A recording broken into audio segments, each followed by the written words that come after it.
This is interesting. Will the Republican Party have an identity crisis post-Trump? Now, I'm going to show you a clip. This is CNN commentator S.E. Cupp talking to Rick Santorum, but I don't think you see any of Rick here. She has a take on this, and then I want to come back and dissect it and tell you guys where I think she's wrong and what I think will happen with the Republican Party moving forward. But I think the calculus thus far has been twofold. One, I think Republicans have been scared that Trump is going to run a bunch of, scam packs to try and primary Republicans who weren't sufficiently Trumpy to line his own pockets and soothe his own ego, but still with a base behind him and some influence. And secondly, I just think Republicans have been so emasculated by this president that they've lost their identity, and so they've almost become like teenagers about to go off to college. For 18 years, their parents have told them what to say and think, and all of a sudden they're about to go and have to make their own decisions. Republicans are sort of waking up to that reality that, well, Trump is going to be gone, and they're going to have to sort of rediscover who they are, what they think, what they believe in again, without someone like Trump just telling them constantly who they are and where to go. The election was stolen is not the identity, the principal philosophy, the underlying identity of the Republican Party. No, I mean, it can't be. If that's what you're saying the Republican Party is now, well, then the Republican Party is in big trouble.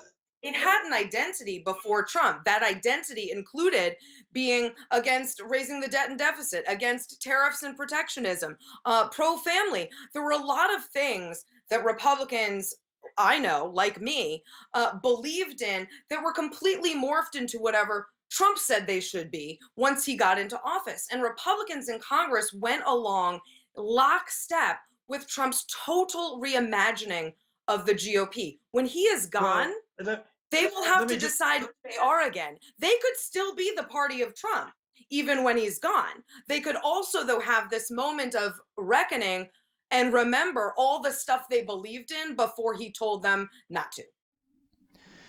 So here's where this is wrong. She's making it seem like there's a real distinction between the Republican Party being the party of Trump and the Republican Party being the classic GOP, let's call it. And there is no substantive difference.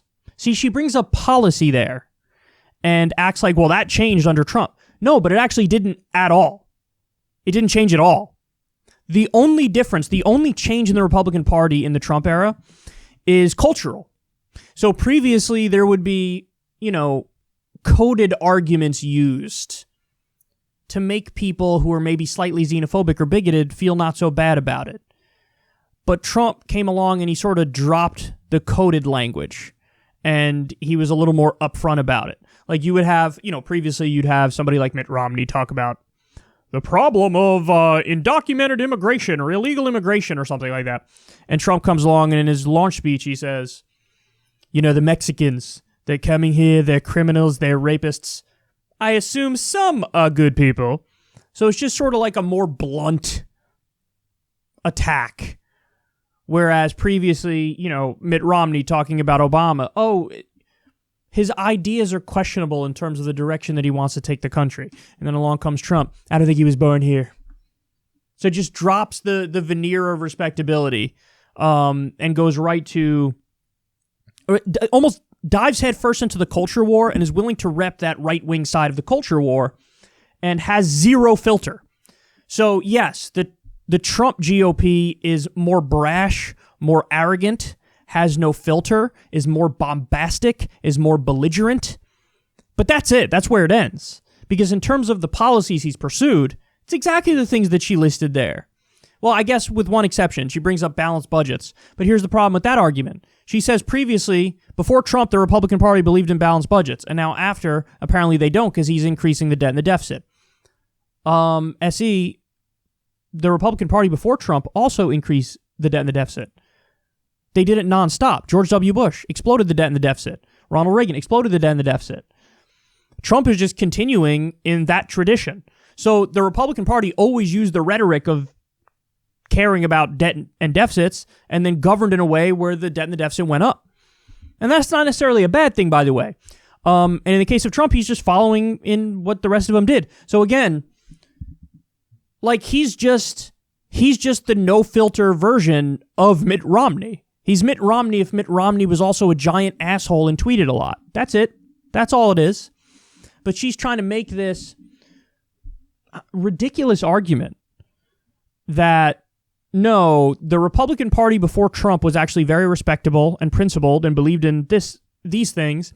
And now after Trump, he kind of hijacked the party and took it over and now brought about his own ideology. No, his ideology is the same as the Republican ideology. It is.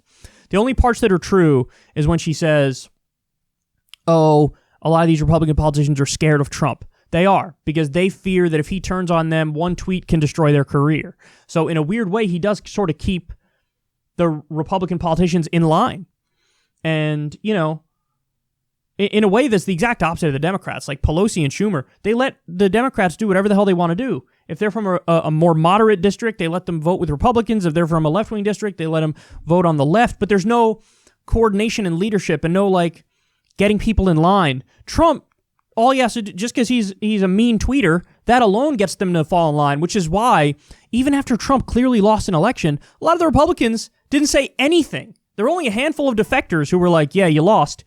Most of them didn't say anything, and some of them were even like, oh yeah, I don't know, fraud, abuse, something, rigged election, he needs to exhaust all avenues and go to court. So they do live in fear of him in that sense, and he did sort of emasculate them and make them kiss his ring. But outside of the culture war angle, where Trump is just, a Republican on steroids, and outside of the no filter, he's just like the rest of them. He's just like the rest of them.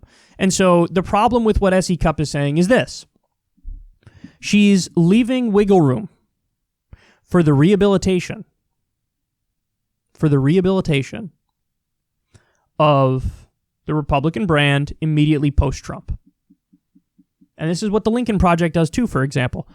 They attack Trump nonstop, attack him relentlessly, position themselves as these anti-Trump heroes, but then they redirect all the money that they get and all the support they give into so-called moderate Republicans, which again are the people who agree with Trump on all the policies and just don't like that he's an asshole. So the media's done a terrible job of this. The Democrats have done a terrible job of this, not understanding that the real point you should have been making all along is that no, it is the party of Trump. All of you are exactly like Trump. So what? There's some stylistic differences and some culture differences. But outside of that, you agree totally on policy, and policy is what matters in politics. And so now you have people like S.E. Cupp, and, she's going to help rehabilitate the image of the GOP. And it's pathetic, and it's annoying, and it's something that we're going to have to get used to because there's going to be a lot of this happening moving forward.